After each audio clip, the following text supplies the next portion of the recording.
Timnas Indonesia bakal melalui perjalanan yang cukup berliku di round 4 kualifikasi Piala Dunia 2026. Gak cuma soal tuan rumah, tapi soal jadwal juga ternyata kita kurang mendapatkan keadilan. Di luar ekspektasi Timnas Indonesia, seperti dikerjai oleh AFC dan Tim Teng. Untungnya Erick Thohir gak diam begitu aja. Beliau ternyata langsung bergerak di belakang layar, melihat apa yang tidak adil bagi Timnas. Dan hasilnya, cukup ada perubahan, walaupun nggak terlalu signifikan. Akan tetapi ini menjadi sebuah perubahan jadwal yang sangat penting bagi kesiapan Timnas Indonesia dalam melakoni 2 pertandingan round 4. Sesuatu yang membuat Arab Saudi pun pasti terheran-heran. Lobi-lobi dari Erick Thohir benar-benar seefektif itu. Di sisi lain, beberapa pemain baru Timnas kabarnya mulai dipercepat dan makin semangat buat membela Garuda, apalagi setelah melihat kinerja PSSI. Lalu bagaimana perubahan jadwal yang terjadi? Apakah sudah cukup bagi Timnas? Dan benarkah ini awalnya jadi akal-akalan Saudi? Let's go kita bahas satu persatu.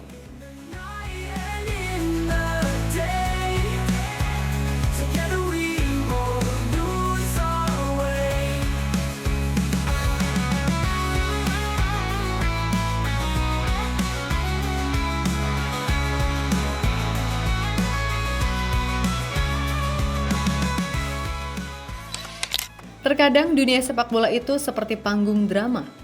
Ada yang bersinar di tengah lapangan, ada pula yang beraksi di balik layar. Dan kali ini aktor utamanya bukan cuma yang berseragam merah putih, tapi juga yang mengenakan setelan jas, berdiri tegas di meja lobi, dan tahu kapan harus mengetuk palu diplomasi, itulah Erick Thohir. Semuanya berawal dari satu hal yang tampaknya sepele, tapi ternyata menentukan soal jadwal pertandingan. Pernah kebayang nggak? Kamu baru aja menyelesaikan pertandingan berat, keringat belum kering, otot belum sempat dipijat, mental belum sepenuhnya kembali normal, udah harus turun ke laga berikutnya. Bukan dalam seminggu, bukan dalam hitungan hari, tapi dalam waktu kurang dari 72 jam. Itulah yang awalnya menimpa Timnas Indonesia di babak keempat kualifikasi Piala Dunia 2026. Sebuah ironi dari sebuah turnamen yang katanya menjunjung tinggi sportivitas dan kesetaraan. Di mana jadwal awalnya bikin dahi berkerut. Indonesia main tanggal 9 Oktober 2025, pukul 15 waktu Indonesia Barat melawan Arab Saudi. Baru aja nafas kembali normal, tanggal 11 Oktober, pukul 22 waktu Indonesia Barat, kita udah harus tempur lagi lawan Irak. Sementara Arab Saudi, mereka main tanggal 9 Oktober, lalu libur panjang sampai tanggal 15. 6 hari jeda, bayangkan. Satu tim lari 2 kali dalam 3 hari.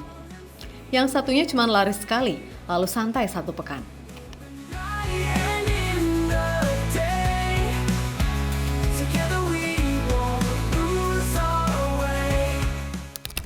Apakah ini kebetulan atau akal-akalan? Muncul teori konspirasi. Publik berspekulasi bahwa ini skenario agar Arab Saudi bisa tenang menjalani fase grup. Karena jika mereka juara grup, maka lolos langsung ke Piala Dunia 2026. Dan bukan rahasia lagi, mereka adalah sponsor utama turnamen ini. Ya, sponsor. Ingat, Piala Dunia 2026 bukan cuma kompetisi olahraga aja, tapi juga proyek raksasa industri olahraga yang digandengkan dengan kekuatan ekonomi.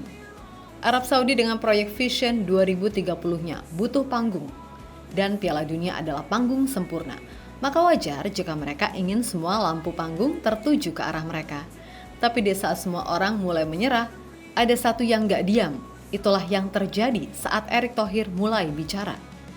Gak ada teriakan, gak ada drama di konferensi pers, tapi gerakan senyap yang dilakukan Erick Thohir akhirnya bikin AFC terdiam dan auto di ACC.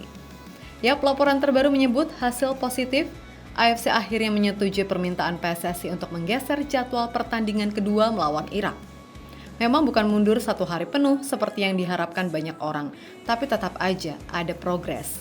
Kick-off dimundurkan dari pukul 18 waktu setempat menjadi 22.30. Artinya ada tambahan waktu sekitar 4,5 jam untuk pemulihan. Bukan perubahan besar, tapi sangat berarti. Sejak mendapatkan informasi dan juga mendapat surat tertulis bahwa slot bermain kita itu pukul 20.15 untuk laga pertama dan game kedua pukul 18. Kami langsung diskusi internal bersama Badan Tim Nasional atau BTN dan juga tim kepelatihan. Kami diskusi untuk bicara terkait sportivitas dan juga menyampaikan perlunya waktu recovery, karena kita salah satu tim yang terbang paling jauh dibanding peserta tim Timur Tengah lainnya, dan juga perbedaan waktu. Kami melobi selama beberapa hari dan alhamdulillah AFC merespon dengan baik. Jadwal pertandingan kedua mundur dari pukul 18 ke 22.30. Jadi ini recovery-nya cukup. Maka dari itu kami berterima kasih kepada AFC karena ini bagian sportivitas. Kami tidak perlu mempertanyakan hal-hal seperti kenapa Qatar dan Arab Saudi menjadi tuan rumah. Kalau ditanya kenapa pertandingan kita berdekatan, negara tuan rumah sudah lumrahlah melakukan hal yang seperti itu. Kata Ketum PSSI Erick Thohir dilansir dari CNN Indonesia. Sebuah kalimat yang penuh makna mengingatkan kita bahwa perjuangan di sepak bola internasional tidak melulu soal skill di lapangan, tetapi juga kemampuan melobi, berdiplomasi, bahkan menegosiasikan waktu istirahat.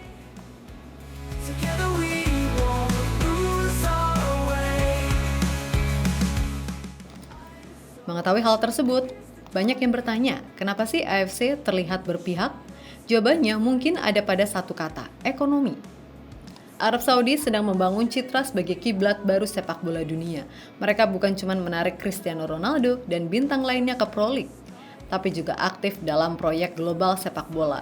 Jadi tuan rumah Piala Dunia, mendanai turnamen FIFA, dan menjadikan olahraga sebagai bagian dari soft power global. Jadi ketika mereka menjadi tuan rumah babak keempat ini, bukan cuma sebagai panitia, tapi juga sebagai investor. Dan investor selalu ingin investasi mereka aman. Jadwal yang menguntungkan tuan rumah itu hanyalah bagian dari paket. Dan perjuangan PSSI tidak hanya di meja perundingan tapi juga di bursa pemain. Di saat AFC baru saja melunak soal jadwal, kabar baik datang dari benua Eropa. Dua nama baru kembali menguat, Emiliano Jonathans dan Mauro Zelstra. Dan mereka kabarnya makin excited. Emiliano Jonathans, pemain muda FC Utrecht, disebut-sebut sedang berada di fase akhir negosiasi naturalisasi. Hal ini dibocorkan langsung oleh jurnalis media Belanda, Danny van Laar. Ia mengungkapkan bahwa saat ini PSSI tengah berdiskusi intens dengan pihak Jonathan untuk membicarakan potensi karir internasional sang pemain bersama Indonesia. Indonesia juga berusaha memikat Emiliano Jonathans untuk berkarir di tim nasional di Asia. Negara yang ambisius melakukan segala cara untuk mengikat penyerang FC Utrecht tersebut dan menganggapnya sebagai target utama untuk tim yang dilatih oleh Patrick Kluivert. Diskusi saat ini sedang berlangsung antara Jonathans dan perwakilannya mengenai potensi karir internasional bagi Indonesia. Negara Asia tersebut berupaya semaksimal mungkin untuk mengamankan talenta berbakat tersebut dan menganggapnya sebagai tambahan berharga bagi lini serang mereka. Jonathan yang berusia 21 tahun belum menentukan keputusannya dan selama ia tidak memainkan pertandingan internasional resmi, masih memenuhi syarat untuk memperkuat tim nasional Belanda. Tulis laporan Denny dalam artikel Football Premier. Yaps lahir di Belanda tapi berdarah Depok dari sang nenek. Emiliano adalah tipikal winger modern. Cepat, berani duel, dan punya visi menyerang yang cocok banget dengan gaya Kluivert. Apa cocok dengan timnas? Jawabannya, banget. Patrick Kluivert menyukai pemain dengan mobilitas tinggi dan naluri menusuk. Di tengah ketiadaan winger murni yang tajam di timnas saat ini, Emiliano bisa menjadi jawaban. Usianya baru 21 tahun, puncak performa masih panjang.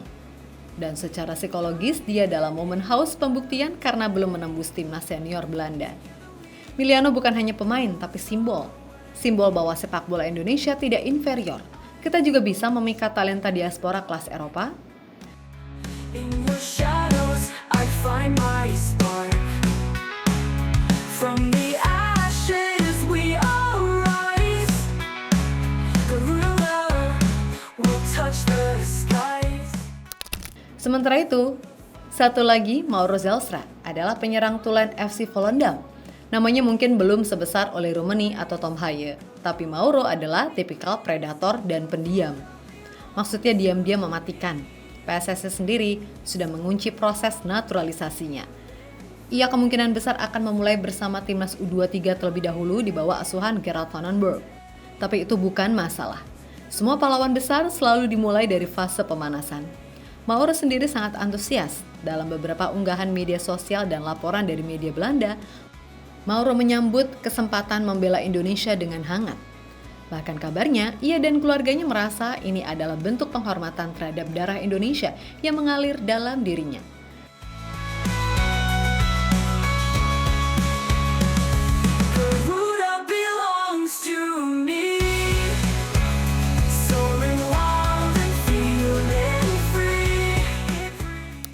Lebih dari itu, satu nama lagi masih menjadi misteri. Nah, ini yang bikin penasaran. Ada satu nama lagi dari seorang penyerang yang masih disembunyikan. Publik mulai berspekulasi, apakah Dean Zandbergen atau mungkin striker muda lain yang masih dirahasiakan PSSI demi menjaga stabilitas proses? Yang jelas, menurut Erick Thohir, prosesnya sudah masuk tahap akhir. Semua dokumen sedang dipersiapkan. Bahkan kabarnya, ia akan langsung menghadapi Presiden Prabowo untuk mempercepat proses ini. Demi satu hal, Garuda bisa terbang lebih tinggi. Erick pun menegaskan proses naturalisasi dilakukan secara ketat, bukan untuk komersial, tapi atas dasar cinta tanah air dan garis keturunan yang jelas. Kami sedang menunggu surat-surat dari dua pemain ini. Saya belum dapat surat-suratnya, karena kita dalam naturalisasi ini harus dengan hati-hati. Kami tidak mau menghalalkan segala cara. Prototipe yang sudah sukses jalani selama ini bahwa mereka bergabung karena kecintaan. Tentu merah putih, punya darah Indonesia. Dan mereka tentu tidak ada unsur komersial. Dalam arti, memang ini kemauan mereka, jadi kita cukup hati-hati. Kertasnya belum masuk, jadi kita menunggu. Nanti prosesnya kita harapkan bisa bersama Mauro Zalstra karena DPR sudah reses. Jadi kita akan mendaftarkannya Agustus. Jelas Erick Thohir soal dua penyerang baru dilansir dari iNews. Di sisi lain, sebagai bagian dari persiapan, Timnas akan menjalani 2 laga uji coba di Surabaya melawan Kuwait dan Lebanon. Ini bukan uji coba biasa, tapi ajang adaptasi bagi pemain baru seperti Miliano dan Mauro. Keduanya diharapkan bisa mencicipi atmosfer laga internasional, beradaptasi dengan skema Kluivert dan membangun chemistry dengan pemain lain. Ini momen krusial, karena kita tidak hanya mengejar hasil, tapi juga membangun tim yang matang dan siap untuk sejarah.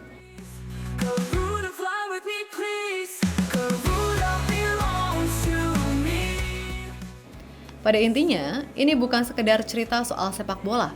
Ini adalah gambaran betapa kerasnya jalan yang harus dilalui ketika mimpi besar datang dari negara yang belum dianggap besar. Timnas Indonesia mungkin belum sekelas Jepang atau Korea, tapi mentalitas juangnya tak pernah bisa diremehkan. Dan ketika situasi tak adil datang, baik itu dalam bentuk jadwal, tekanan politik, atau perlakuan sepihak, kita tidak diam. Kita melawan dengan cara kita sendiri. Erick Thohir menjadi simbol dari perlawanan elegan itu. Lewat diplomasi senyap, tanpa gembar-gembor, ia menunjukkan bahwa sepak bola bukan cuma permainan kaki, tapi juga pertarungan strategis di meja bundar. Dan hasilnya pun terasa, jadwal yang sedikit lebih adil, ruang recovery yang lebih manusiawi, dan sinyal bahwa suara Indonesia tidak bisa lagi dianggap angin lalu. Dari ruang rapat hingga lapangan latihan, Garuda sedang dipersiapkan. Miliano Jonathans, Mauro Zalstra, dan satu striker misterius adalah bagian dari mimpi besar ini. Dan ketika nama-nama tersebut bersatu di lapangan nanti, dunia akan melihat bahwa Indonesia tak cuma datang untuk meramaikan, kita datang untuk mencetak sejarah. Ayo Garuda, saatnya terbang lebih tinggi.